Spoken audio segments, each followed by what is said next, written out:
बिस्मिल्लाहिर्रहमानिर्रहीम अस्सलाम वालेकुम जी। क्या हाल है आप सबके। उम्मीद है कि आप सब खैरियत से होंगे। आज मैं भिंडी की रेसिपी आपके साथ शेयर करने लगी हूँ। बहुत हटकर तरीका है। कुछ लोग दाल में बनाते हैं, कुछ लोग गोश्त में भिंडी बनाते हैं, कुछ लोग भिंडी फ्राई करते हैं, बट मेरा तरीका एक बहुत हटकर और बहुत टेस्टी तरीका है। बिस्मिल्लाह करते हैं, रेसिपी की तरफ आते हैं। सबसे पहले मैंने भिंडियों को अच्छे से धो लिया और इन्हें अच्छे से ऊपर से सुखा लिया।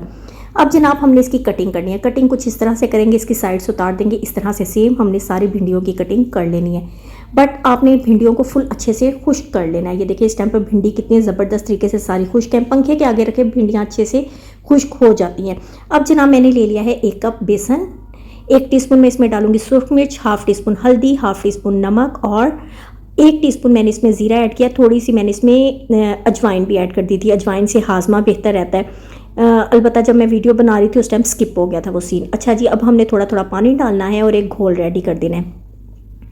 इस घोल को हमने इतना थिक रखना है जैसे हम आलू जब फ्राई करने लगते हैं बेसन लगाकर जितना थिक करते हैं ना, सेम उतना करेंगे। ये देखिए मैं आपको एक भिंडी लगाकर दिखाती हूँ।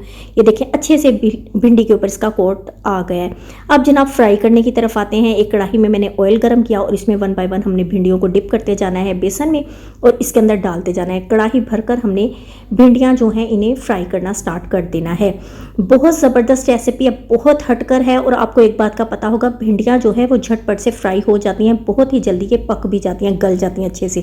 जैसे ही आपको लगे कि बेसन का कलर चेंज हो गया, जैसे पकोड़े होते हैं सेम वैसे जब हो जाए, बल्कि लाइट हो थोड़ा सा, तो आपने ये भिंडियाँ निकाल देनी है। इसी तरह 1 बाय 1 आपने दोबारा से भिंडियाँ जो रह गई हैं वो भी डालेंगे और सारी भिंडियों को हमने फ्राई कर लेना है। अब जो भिंडियों का ऑयल था तकरीबन मैंने हाफ कप ऑयल ले लिया है और इसमें मैंने प्याज 2 लिए हैं। प्याज़ों को ग्रेट कर लिया है ताकि अच्छा सा मसाला रेडी हो। प्याज़ों को मैंने ब्लेंडर जार में डालकर ग्रेट कर लिया और एक अच्छा सा हमने इसकी भुनाई कर देनी है कि इसके अंदर जितना पानी था वो ख़त्म हो जाए और थोड़ा सा प्याज़ों का कलर चेंज हो जाए। अब मैंने इसमें 1 टेबलस्पून भरकर अदरक लहसुन का पेस्ट डाला है। अदरक लहसुन को हमने अच्छे से फ्राई करना है कि अच्छी सी खुशबू आना स्टार्ट हो जाए।